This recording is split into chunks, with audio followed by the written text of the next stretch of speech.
We need to talk about Joe Goldberg. I just finished watching the final season of You, so let's talk about Joe's attachment style and what that means. This video may contain spoilers for the Netflix series You, so if you haven't seen it yet, this is your final warning. Okay, let's get into it. If you're new here, let's real quick discuss the four main attachment styles and what attachment styles are. So there's four of them. There is only one secure attachment style, and that's the secure attachment style. This person has a good sense of self-esteem. They're pretty secure with themselves. They usually have pretty secure relationships. And then the other three are insecure.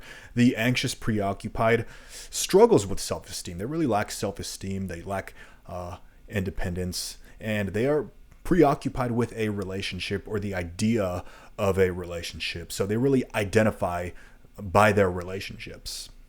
The dismissive avoidant is very hyper independent, but they are very closed off people.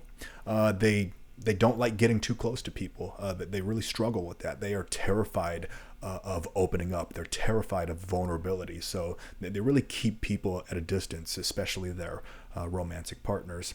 And the fearful avoidant has both anxious and dismissive traits. That's why this is called the disorganized attachment style.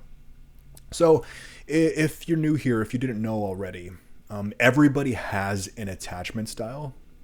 So what then is Joe Goldberg's attachment style? Well, if you know even the basics of attachment theory, you can probably guess that Joe Goldberg is an anxious preoccupied. Okay, no surprise here at all. Now, the anxious preoccupied can be very caring.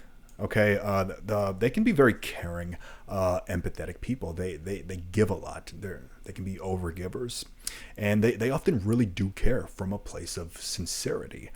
They sincerely care about others, their romantic partner, and they often do have a high sense of empathy. They are just generally good people with sincere intentions. But Joe Goldberg is none of these. And yet he is an anxious preoccupied. So why is that? How is that?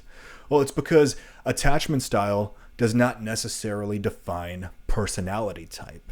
So while, yes, an anxious attacher, an anxious preoccupied, can be well-intentioned with high empathy, very caring, they can also be deep narcissists who are inconsiderate of others.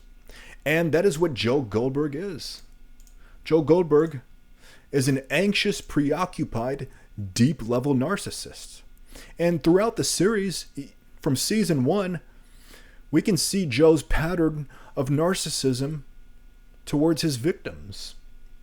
So here's the pattern that I see, okay? He idealizes a woman, puts her on a pedestal, and this is the big one.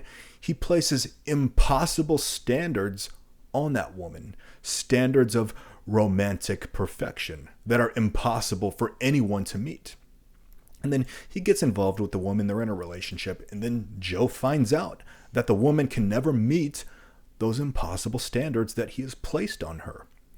So why can't this woman meet those standards? Well, because she's human. She's human. She has flaws and mistakes and imperfections like everyone else. And then when Joe realizes that this woman can never meet those standards, what does he do? He punishes her. He locks her in a cage. He beats her. He emotionally abuses her, physically abuses her, and eventually takes her life. And this is Joe's version of the narcissistic discard whenever, throughout the series, when he takes the life of his girlfriend. This is his version of the narcissistic discard. What that is after the narcissist has punished and abused their partner, they've gone through the cycle, they will discard their partner with no regard for their feelings, no regard for their well-being, and just move on to the next target or the next narcissistic supply. And this is what Joe does throughout the entire series with each woman that he targets. He goes through this same cycle with each woman throughout the series.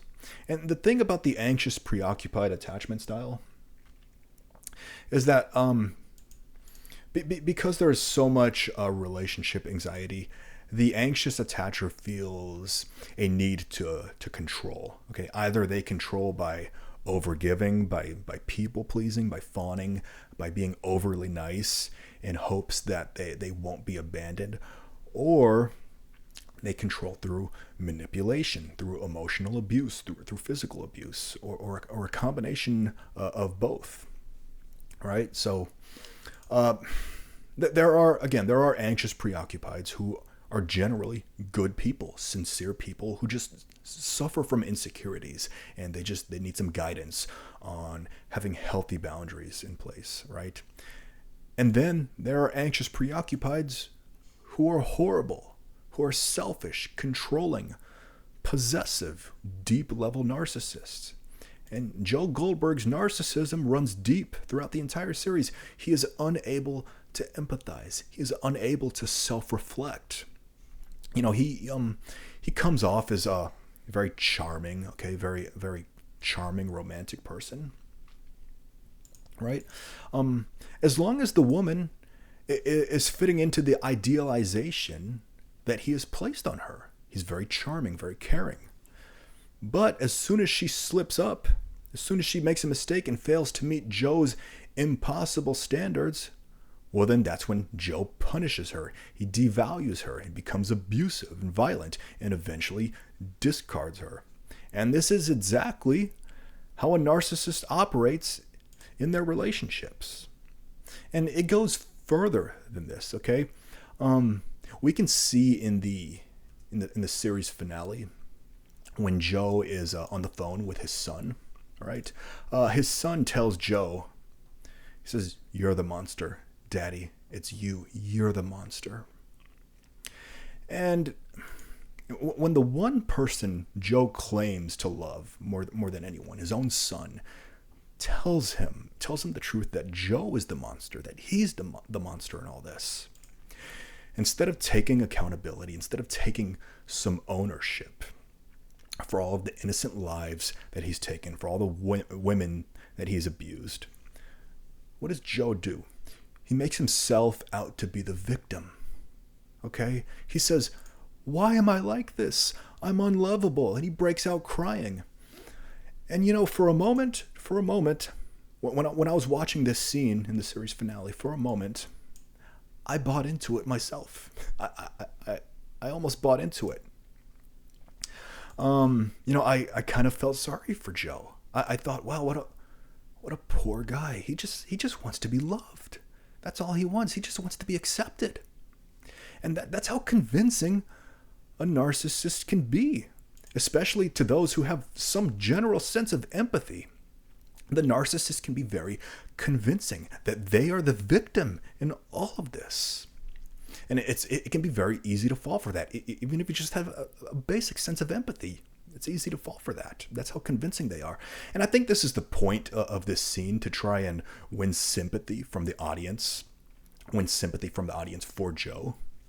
But then Bronte immediately, Bronte clears things up. Okay, she says that, she tells Joe that, hey, this is delusional. You are not a victim here. Okay, and then suddenly I remembered, oh, that's right. Joe physically and emotionally abused women. He took the lives of innocent people. He has no consideration for others' feelings. The only thing Joe truly cares about is his unrealistic idea of romance, the perfect partner who has no flaws. And when those unrealistic, impossible expectations are not met, Joe punishes, he abuses, he devalues, he takes people's lives, and then he turns around and calls himself the poor, poor victim who just wants to be loved, just wants to be accepted. And yes, this series, look, it's entertainment, it's thrilling, but it really, at least for me, it makes you want to explore your idea of relationships, of romance. Look, there's nothing wrong with being charming, with being romantic, with romantic gestures, but it needs to have consideration. It needs to have a sense of consideration for the other person, if they are willing to receive that charm, receive that romance, if they have the emotional capacity to do so.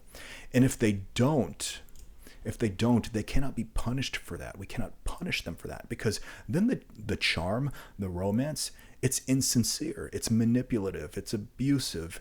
And Joe's charm, his romance, his protection, it's all insincere. He only cares about himself. So this is not a man whom young men should aspire to be like. And this is not a man whom young women should romanticize. And I'm glad he finally got justice at the end of it. So, I like to say that I like to believe that for the most part, we are all trying our best in life with what we have, with what we know, with what we feel in any given moment. We're all trying our best in life, right? We're always trying to do better. Joe Goldberg is not one of those people, but you are. So I hope this video was helpful. I hope I brought some good into your life today. If so, please like and subscribe. What are your thoughts on the series You? If you have anything to share, please drop them in the comments. Let's get the discussion going.